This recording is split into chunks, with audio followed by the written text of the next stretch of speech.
Hello everybody, today we are going to compare Caran D'ache Gouache and Himi Jelly Gouache. The reason why I'm comparing them is because they both come in palettes, which is rather rare for gouache since they usually come in tubes. The prices will of course vary on where you are and where you get them from. Right now I'm looking at the US Amazon page and this Himi gouache set is priced at $24, whereas the Caran D'ache gouache set is priced at $37 currently.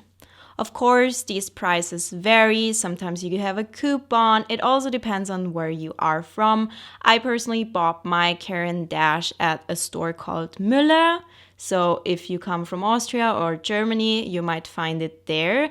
Also, the Caran D'ache comes with 15 colors and the Himi Jelly Gouache comes with 18 colors. So you get a little bit more colors.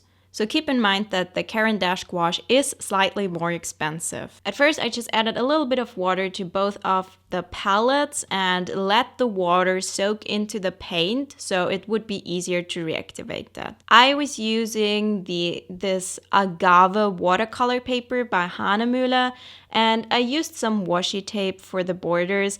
The paper did not take me removing the tape very well, so I would not recommend this combination. I think this washi tape is from the brand called Paper Poetry, if I'm not mistaken. And then the one in the middle is, I think, something cheap from Michael's. You can see now I'm starting my sketch. The paintings that I did for this video were inspired by the Avatar movies because I had just seen the second Avatar movie, and while the plot is not my favorite and I don't know, it's feels kind of racist to me in a way.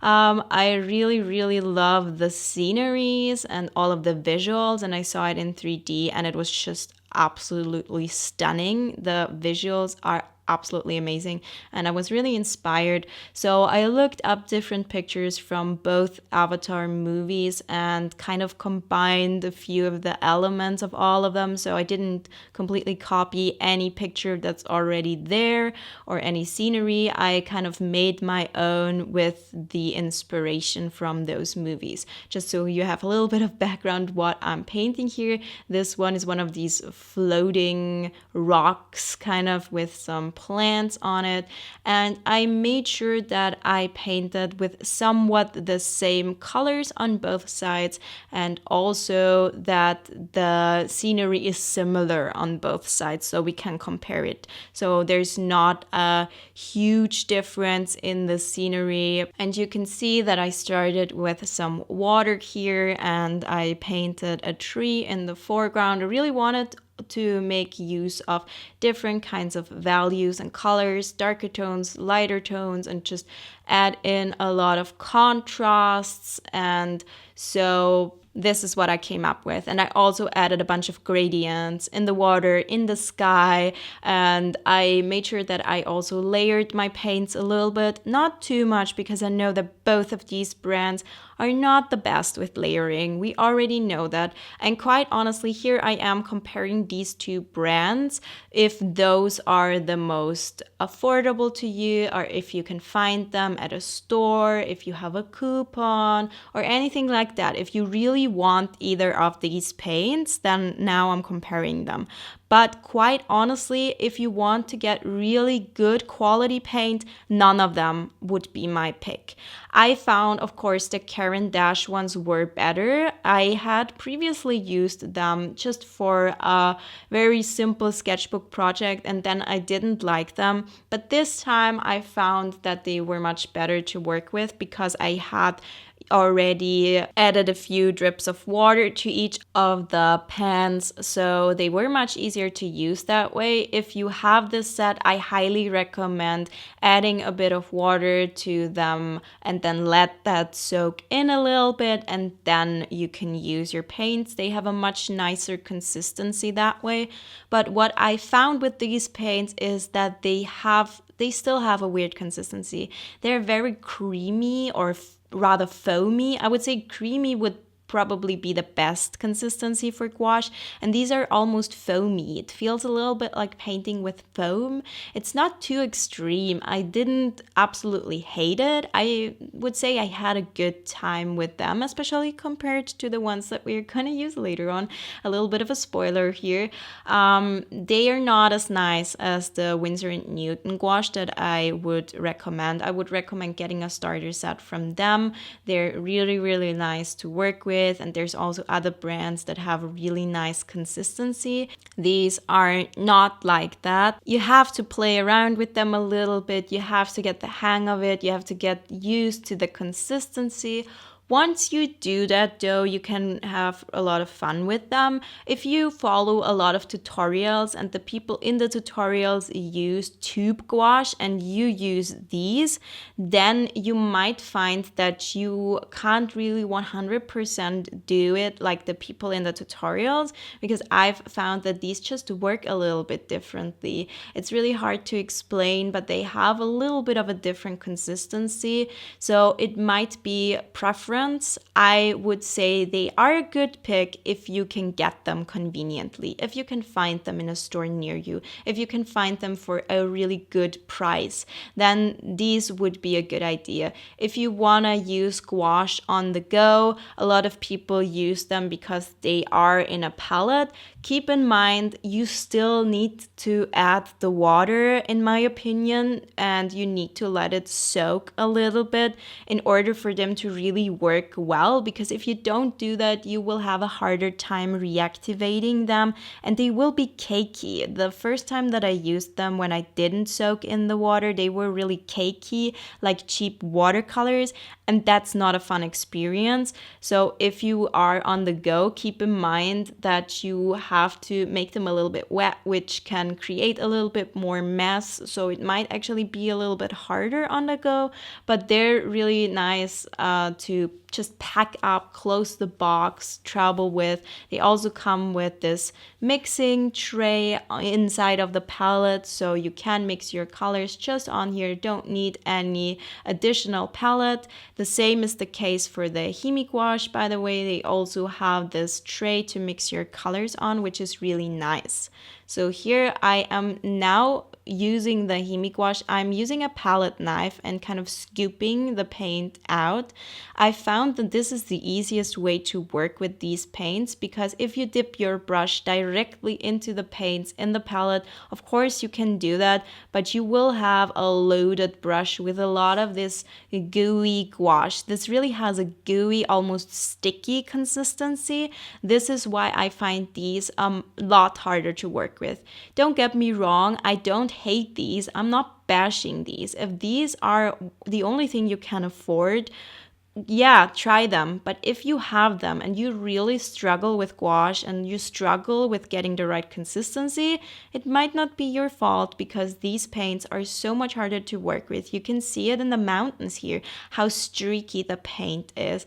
And of course, I will add a few layers. I will add some texture. I will do different things that make it easier to work with and less streaky. For example, if you add some white to your paint, it will be a little bit less streaky.